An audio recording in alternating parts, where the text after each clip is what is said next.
Olá, boa tarde. Eu sou Marcela Marjorie, servidora do Centro de Estudos e Aperfeiçoamento Funcional do Ministério Público do Estado do Ceará. Nós estamos aqui nessa tarde para mais uma live e o tema de hoje será a atuação do DECOM Ceará no período de pandemia. Nós vamos ter um bate-papo com a doutora Liduína Maria de Souza Martins, que é promotora de justiça e atual secretária executiva do Programa Estadual de Defesa do Consumidor, conhecido como DECOM. Vamos ver se ela já está aqui online.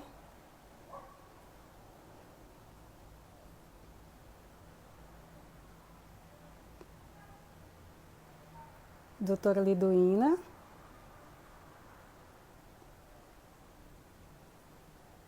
Vamos lá. Estou procurando aqui a nossa palestrante. Daqui a pouquinho ela deve chegar aqui.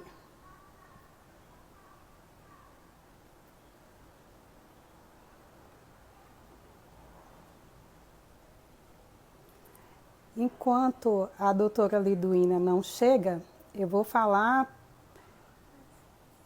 com vocês sobre a próxima live, que vai ser no dia 4 de junho, na próxima quinta-feira.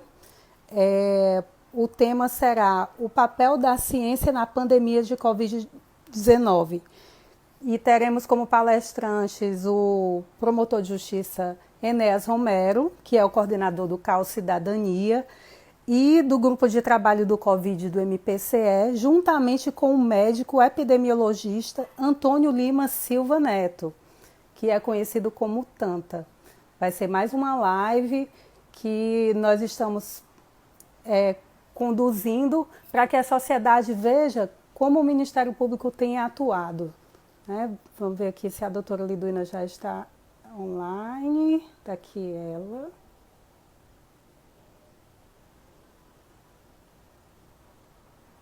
Só um minutinho. Vamos conectar.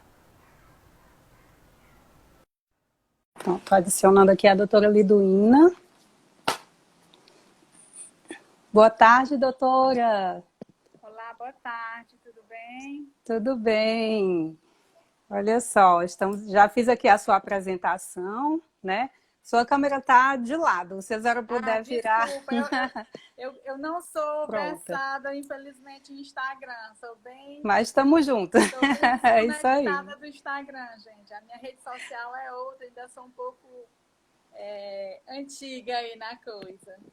Mas vai dar tudo certo.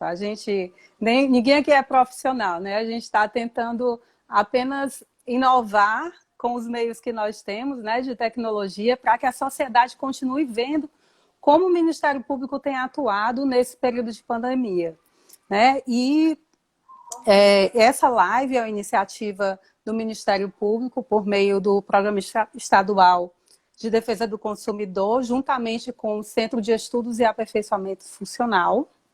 E nós vamos falar sobre a atuação do DECOM no período de pandemia.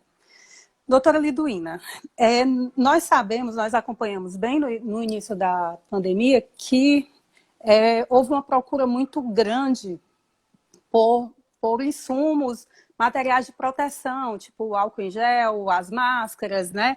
E houve prática abusiva por muitas empresas que aumentaram os valores exorbitantemente, mas também nós vimos que o DECOM atuou, né? E entre outros fatos. Então, eu queria que a senhora começasse essa live fazendo uma abordagem sobre os principais procedimentos que o DECOM tem atuado, as recomendações, para que a sociedade veja como o Ministério Público está agindo mesmo nesse momento.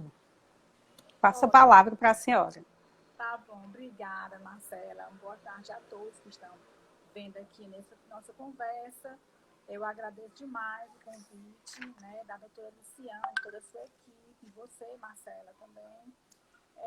O DECOM, como todos os outros órgãos do Ministério Público, tem tido realmente uma atuação muito forte, muito presente nesse período da emergência pela questão da contaminação, né, do coronavírus. Né? A Covid foi um grande tem sido um grande desafio para todos nós. Eu destaco aqui inicialmente o trabalho das colegas das promotorias de saúde pública, a doutora Ana Cláudia Shoa e a doutora Luciana Tonelli, que tem feito um trabalho hercúleo, como tantas outras áreas que estão fazendo parte tanto do grupo de trabalho especificamente estabelecido pelo Procurador-Geral, mas também... você está me ouvindo? Eu estou ouvindo. Algumas pessoas estão falando que está um pouco baixo, mas como eu estou com fone, eu estou lhe ouvindo bem. Se a senhora... Deixa eu ver se eu melhoro aqui um pouquinho. Já aumentou o volume aí. Falando Melhorou? mais pertinho um pouco, Pronto. fica melhor. Então, o nosso trabalho do DECOM tem sido um trabalho coordenado com outras áreas, principalmente, como eu falei, das promotorias da saúde pública, defesa da saúde pública. E nós, desde o princípio, bem do início, logo após os primeiros decretos, que estabeleceram o distanciamento social e muitas regras de como as pessoas e as empresas deveriam proceder, foram feitas várias ações. O DECOM instaurou diversos procedimentos, tá certo? Procedimentos administrativos de acompanhamento das políticas públicas e das empresas privadas. Ainda estão dizendo aqui que meu som está baixo, mas eu estou sem microfone aqui. Deixa eu só ver aqui. Deu uma melhorada, a senhora falou um pouco mais perto, ficou melhor. A senhora tem fone de ouvido aí? Fácil? Se não, é só chegar um pouco mais perto do celular. Chegar um pouquinho mais perto, tá? Tá, pronto. Então, foram instaurados vários procedimentos para acompanhamento das condutas das empresas fornecedoras de bens e serviços, principalmente aqueles que são chamados de serviços essenciais, que foram aqueles que os próprios decretos governamentais, governo estadual e municipais, permitiu, né, que continuassem a exercer suas atividades até para atender bem a população. Então, nós fizemos recomendações a companhias aéreas, agências de turismo, inicialmente, instituições financeiras, planos de saúde, hospitais, serviços educacionais e uma série de outros serviços e instituições privadas, principalmente da área que tratava diretamente com os problemas relacionados ao atendimento do público nesse período do coronavírus. Certo. E uma pergunta aqui que muita gente já colocou, se o DECOM está funcionando, né? Se o prédio do DECOM está lá... Não, o prédio do DECOM, ele está funcionando, mas só para algumas atividades internas. Por exemplo, a equipe de fiscalização normalmente passa no DECOM, prepara as suas atividades, né? Faz os seus checklists, aí vai a campo, em seguida retorna com a documentação e faz aquele trabalho interno. Para o público externo, não está havendo atendimento, apenas está havendo atendimento no posto do DECOM do aeroporto Pinto Martins. Então, tem um atendimento lá 24 horas, presencial. Certo. Doutora, nesse período, a gente sabe que muitas pessoas foram atingidas economicamente, né, pelo desemprego ou pela diminuição da renda, porque não pôde funcionar, e muitas pessoas estão sem saber como pagar algumas contas, os boletos continuaram, e existe alguma possibilidade de esses boletos serem negociados com um prazo mais extenso, sem pagamento de juros com o fornecedor? Olha, essa é uma questão muito individual que tem que ser tratada caso a caso, tá certo? Algumas empresas, elas já estabeleceram os canais de negociação e aí o consumidor que está com dificuldade, ele deve procurar esses canais de negociação das empresas e fazer uma renegociação, tá certo? Sempre buscando o que for melhor para ele, tentando evitar a cobrança de juros e multa. Os próprios bancos estão fazendo renegociações e aí o consumidor tem que estar atento, porque não é simplesmente postergar a data de pagamento, é de fato uma renegociação que aí estará embutido, com certeza, juros. E aí, se o consumidor não ficar atento, ele pode, digamos assim, ser induzido a acreditar que está simplesmente tendo uma moratória no pagamento, mas, na verdade, ele teve uma extensão do pagamento dele, mas por essa diferença de datas, ele pode pagar mais por juros. Então, é uma negociação que ele tem que fazer individualmente, mas pode sim buscar uma intervenção, uma ajuda dos órgãos de defesa do consumidor para que ele seja melhor orientado. Ótimo. E em relação a pacotes de viagens, muita gente teve que adiar, né, de última hora aí, viagens tanto para fora como para aqui mesmo no Brasil. E as pessoas ficam na dúvida se vão ser prejudicadas de alguma forma. E tem alguma. Elas têm direito de recorrer de alguma forma, de pedir o dinheiro de volta, porque muitos hotéis fecharam mesmo as portas e logo no início ninguém estava saindo, né? Então, ainda que o hotel tivesse lá aberto, a recomendação era ficar em casa. Então, teve muita gente que teve que adiar. Existe algum, juridicamente falando, algum meio de o consumidor ser ressarcido? Sim, tem uma previsão foi baixado, foi editada uma medida provisória, a medida provisória 925 de 2020, né, que estabeleceu como deve ser feita essa negociação. As próprias empresas, elas estão, algumas delas, desmarcando algumas viagens e algumas pessoas que fizeram reservas estão sendo desmarcadas, mas se não houver essa desmarcação pela própria empresa, o consumidor deve procurar a empresa e fazer essa negociação nos termos da medida provisória, como eu falei. A medida provisória estabelece que o prazo de reembolso é de até 12 meses, porque as pessoas normalmente gostariam de ter o reembolso daquilo que já foi pago imediatamente, já que a viagem foi cancelada sem culpa do consumidor, né? E o consumidor já com muitas dificuldades financeiras inerentes a essa questão, muita gente não está trabalhando, suas empresas ou seus empregadores os dispensaram, muita gente com dificuldade financeira e aí não tem como fazer viagens, né? Então, nesse caso, tem que se buscar a negociação, que pode ser o reembolso até 12 meses.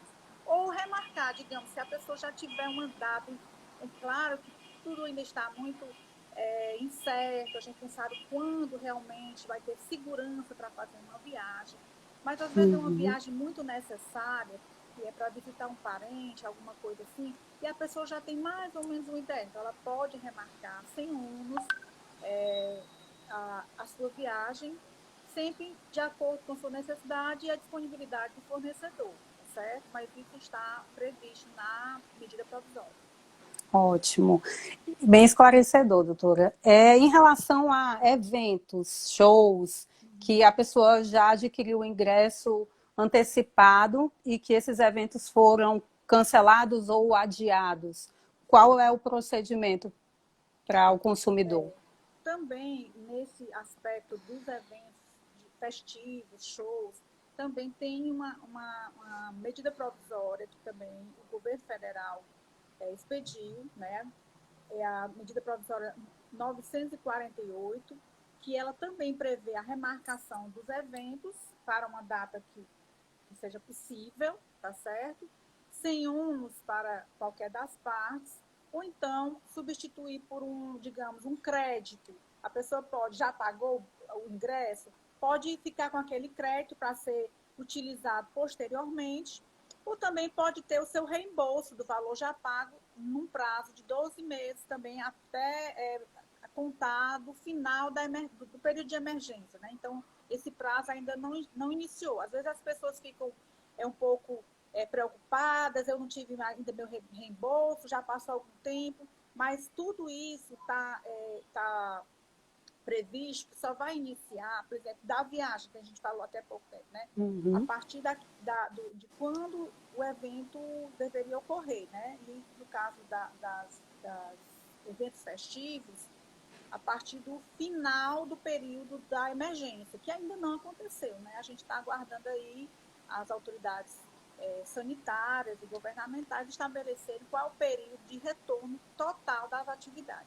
É bom que se diga que O DECOM, recentemente, agora, salvo engano, na sexta-feira passada, expediu uma recomendação para as empresas que promovem eventos, esses eventos festivos, né, de grande porte, de multidões e tal, porque soube que estava havendo vendas de ingresso, prevendo que haveria uma mega evento, esses eventos que já fazem parte do calendário normal de eventos, que estava previsto para ocorrer em julho, agosto, bem, meses próximos.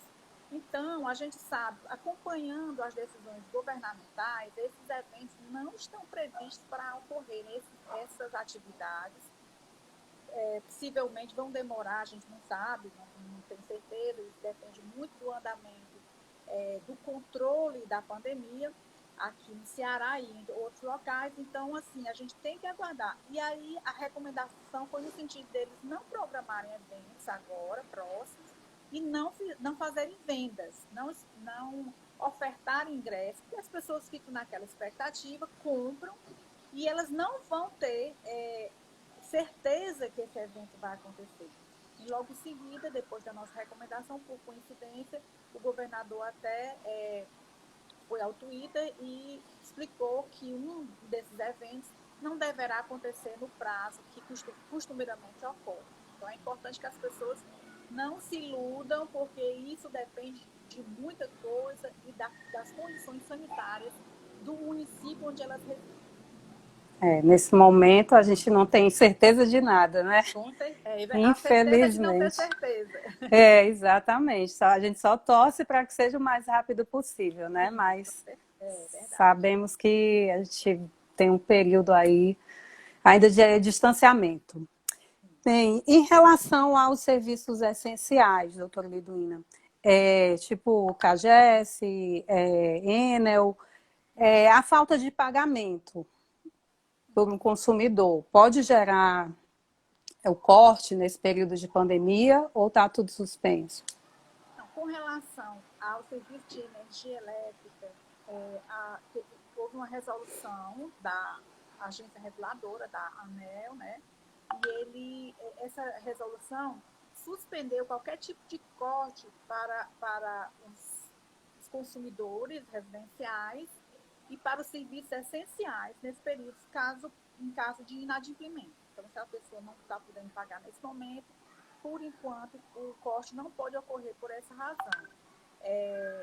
Em relação à água, não há uma lei ou medida provisória ou qualquer outro tipo que impeça o corte. Mas o próprio governo do estado, ele assumiu o pagamento das contas de água para pessoas de baixa renda. Então, pelo menos preservou as pessoas que têm maior dificuldade financeira, tá certo? Certo. Então, e os demais podem tentar negociar, né? Os débitos. Aí naquela história que a gente já conversou, sobre a negociação, por exemplo, o serviço de internet. Não há uma regra que impeça que o serviço seja descontinuado por falta de pagamento, mas as empresas elas estão tendo muita tolerância de discutir, parcelar uma dívida ou algo do gênero. Certo. Mais uma pergunta aqui que algum telespectador deve ter, que quando a gente recebe uma cobrança indevida, em qualquer situação, né? E agora, então, que a gente não pode ir ao local reclamar, como é que a gente deve agir, chegando a essa cobrança que você não deve? A diferença é só porque os canais de comunicação hoje quase sempre não são presenciais. São poucos os locais que ainda estão fazendo atendimento presencial, né?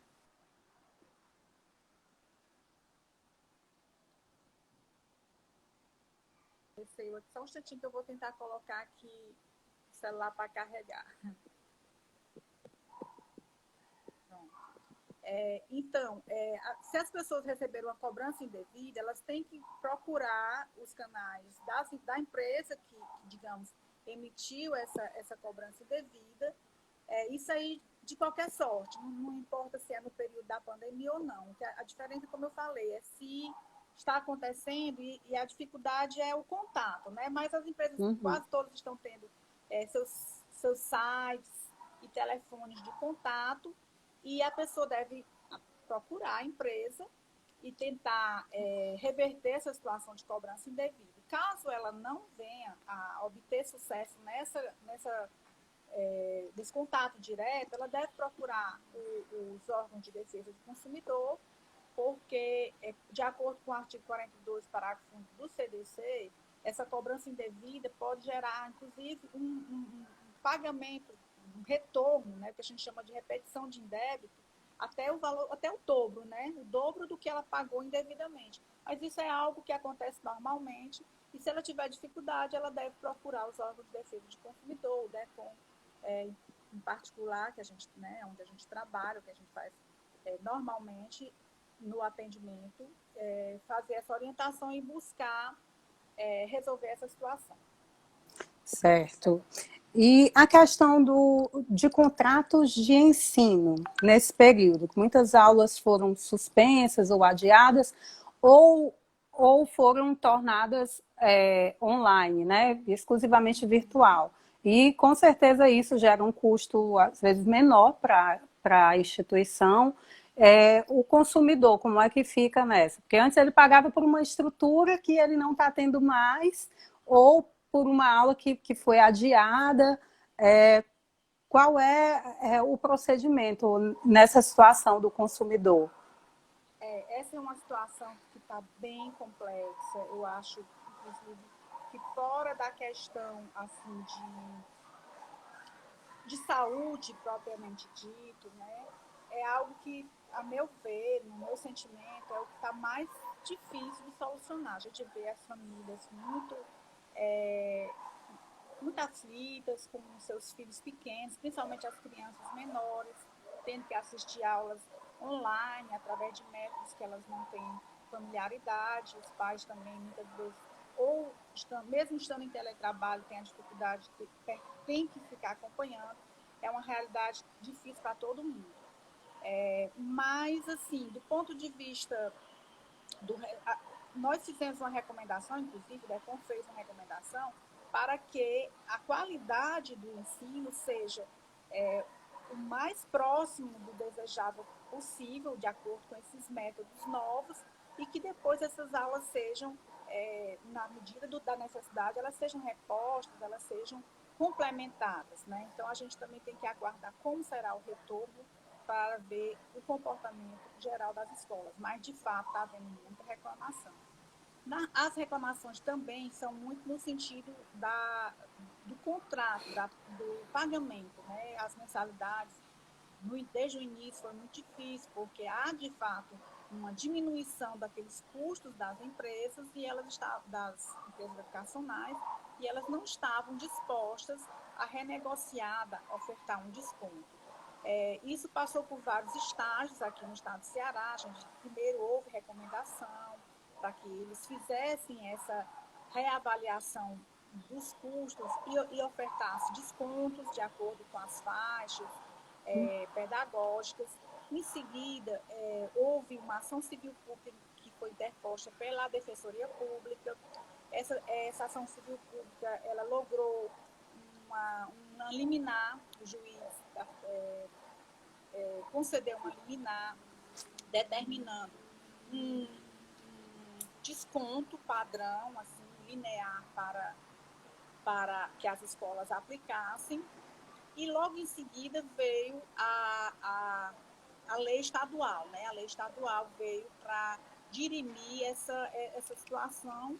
Eu espero que ela permaneça, porque ela está sendo objeto de uma ação direta de constitucionalidade no Supremo Tribunal Federal, mas é a Lei 17.208/2020, e ela veio estabelecer descontos de acordo com as faixas também pedagógicas, e ela está sendo aplicada. Algumas, como a lei fala que os descontos não são cumulativos, se a escola já deu algum desconto por alguma razão, ele não se aplica o desconto, vai se aplicar o maior desconto, está havendo ainda muita dificuldade entre as escolas e os estudantes, os pais responsáveis, por conta dessa não cumulatividade. É algo que tem que ser trabalhado. Inclusive, nós já temos vários vários grupos de pessoas que estão reclamando, apresentaram reclamação coletiva, outros individuais, no DECOM. Nós vamos trabalhar isso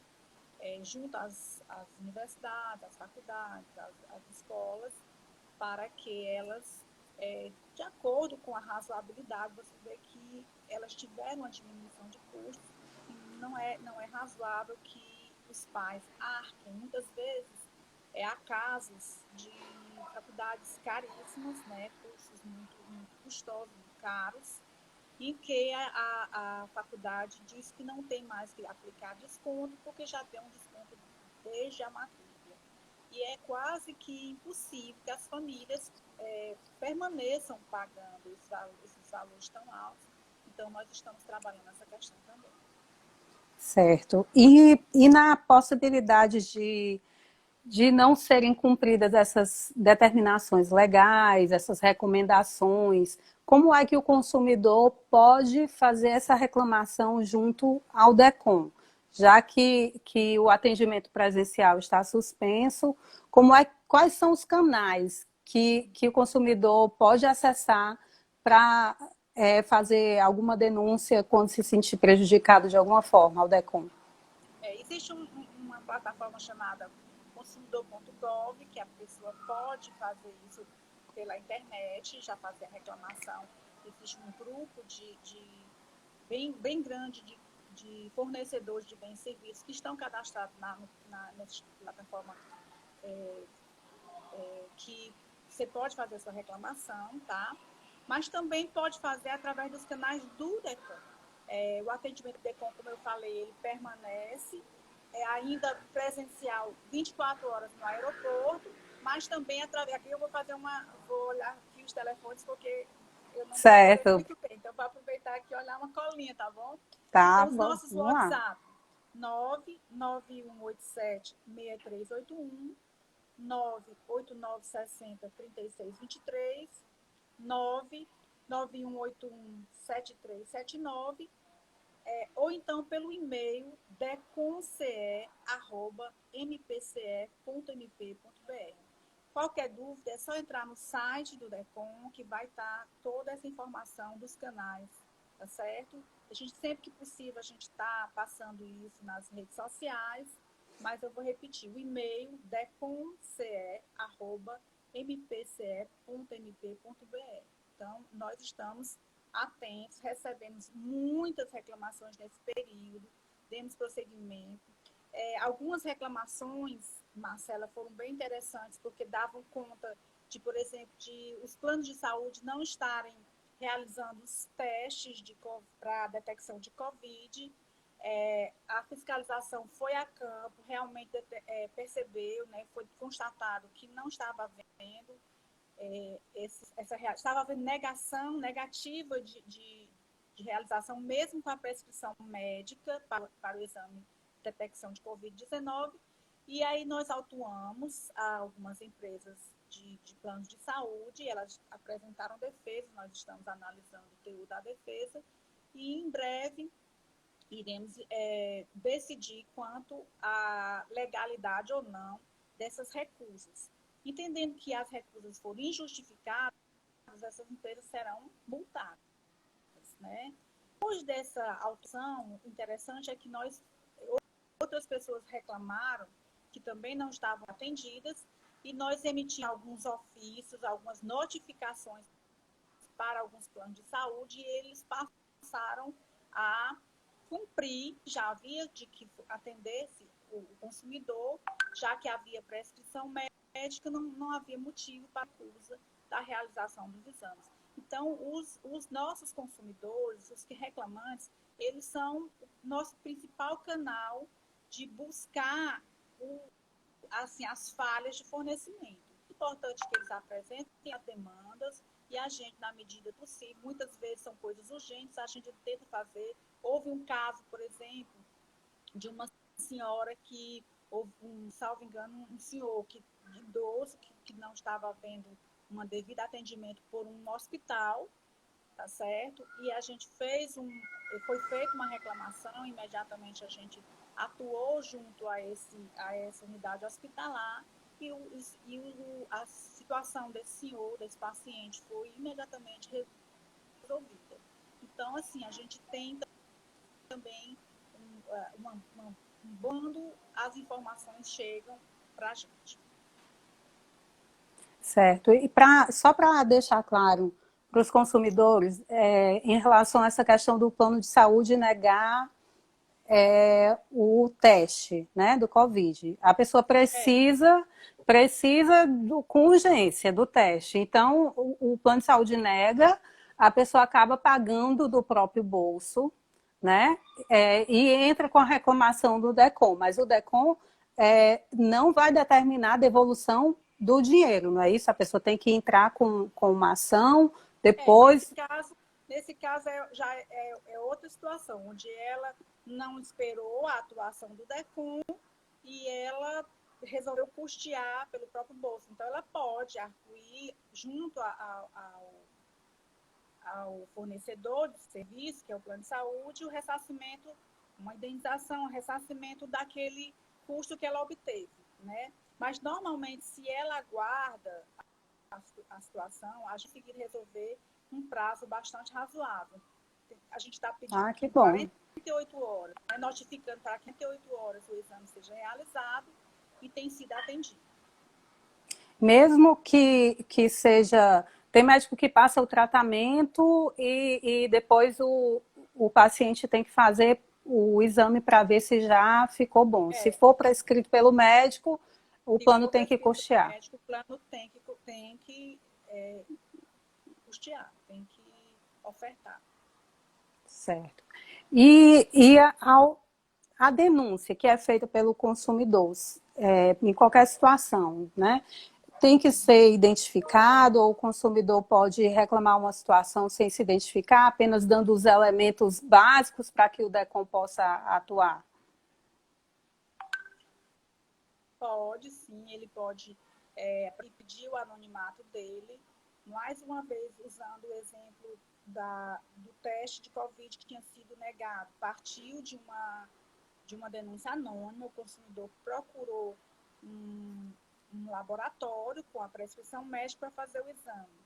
E o laboratório diz que o plano de saúde a qual, né, que ele tinha, que o paciente tinha, não estava autorizando. E aí o consumidor nos procurou anonimamente pelo WhatsApp, mostrou a sua prescrição médica, mostrou a conversa que teve com o laboratório e a partir daí pediu o anonimato, não quis dizer que era ele, e a partir daí nós fomos fazer a fiscalização e aconteceu aquilo que eu já relatei para você. Foi muito bem sucedido através de uma denúncia anônima. E isso é muito comum, certo? Que bom. Doutora, vamos repetir aí os telefones de contato, o WhatsApp, não é isso? Para o consumidor WhatsApp, mandar. São 3 números de WhatsApp ou telefone, a pessoa pode ligar também. 99187 6381, 98960 3623, 99181 7379 e mais uma vez o e-mail, porque às vezes quando é uma coisa bem extensa, do caso, por exemplo, as reclamações contra a escola, a pessoa quer apresentar a tentativa de negociação que já houve, a escola não atendeu, então tem todo um histórico. Pelo WhatsApp vai ficar complicado, então ela pode transferir todos aqueles dados de negociação que ela tentou por e-mail com a escola ou com qualquer fornecedor, ela pode mandar para a gente, já tem todo o histórico. O e-mail é conce@mpce.mp.br. Ótimo. Então, a gente tirou assim várias dúvidas de várias áreas, né? Eu acho que foi bem esclarecedor esse momento. E eu queria que a senhora concluísse esse momento falando dessas recomendações, que o consumidor realmente não deixe para lá os seus direitos, né? Dê aí a sua palavra final para esse momento, para a gente mostrar que o DECOM realmente está agindo em prol da população. Certo, Marcelo, sim, é muito importante que o consumidor ele busque, né, primeiro sempre a negociação junto ao fornecedor, e em não sendo, ele busque os órgãos de defensor, que ele guarde a documentação. Hoje mesmo eu recebi uma reclamação de uma pessoa que fez uma aquisição, essas compras de supermercado, delivery, né, para trazer em casa, e veio uma mercadoria completamente, eram legumes estragados. É importante, antes de qualquer coisa, mantenha a nota fiscal. Marcela? Oi, tô lhe ouvindo. Oi? Ah, tá. É porque Tá aqui, tá ok. no meu. Então, que o consumidor mantenha os documentos, notas fiscais, recibos, e quando apresentar essa reclamação, apresentar com bastante elementos, dados, para poder ajudar, porque às vezes a pessoa fica assim, digamos, a palavra de um contra o outro, fica complicado você dizer que houve de fato aquele descumprimento da legislação do consumidor. Então, as pessoas têm que buscar os seus direitos, né? É um momento muito difícil para todas as famílias, para todos os profissionais, para todas as pessoas. É algo totalmente inédito na humanidade, né? Coisas que aconteceram há mais de 100 anos atrás. É uma experiência que, para nós que estamos agora nessa geração, não ajuda muito, mas nós do Ministério estamos totalmente dedicados a ajudar a população naquilo que nos compete, tá certo? Tem sido um período de muito trabalho, mas tem sido um período também de muito aprendizado e muito gratificante trabalhar para a sociedade num momento tão difícil, né? Estamos quase todos em teletrabalho, mas eu vou dizer, eu acho que a gente nunca trabalhou tanto como nessa época. É verdade. O trabalho não tá aliviando em termos de quantidade e intensidade, não. Mas tem sido muito interessante e vamos continuar enquanto for necessário, e depois, quando houver o retorno,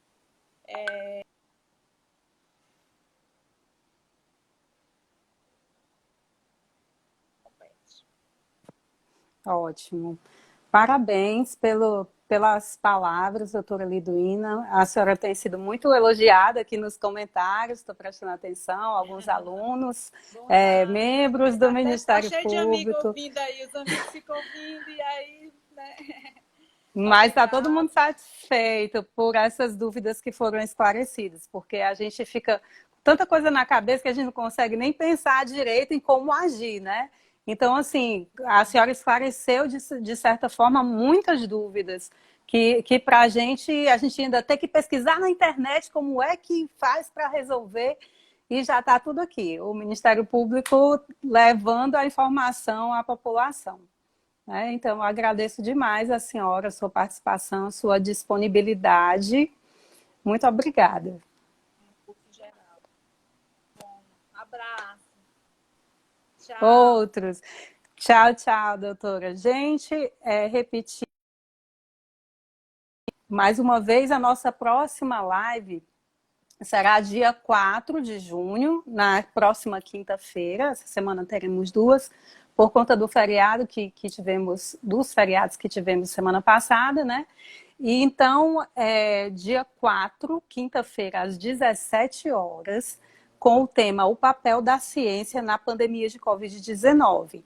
Nós vamos ter um médico epidemiologista chamado Antônio Lima Silva Neto, juntamente com o promotor de justiça Enéas Romero, que é o coordenador do grupo de trabalho da Covid do MPCE. Então, contamos com a sua presença lá, quinta-feira, às 17 horas. Tchau, tchau, gente. Boa tarde.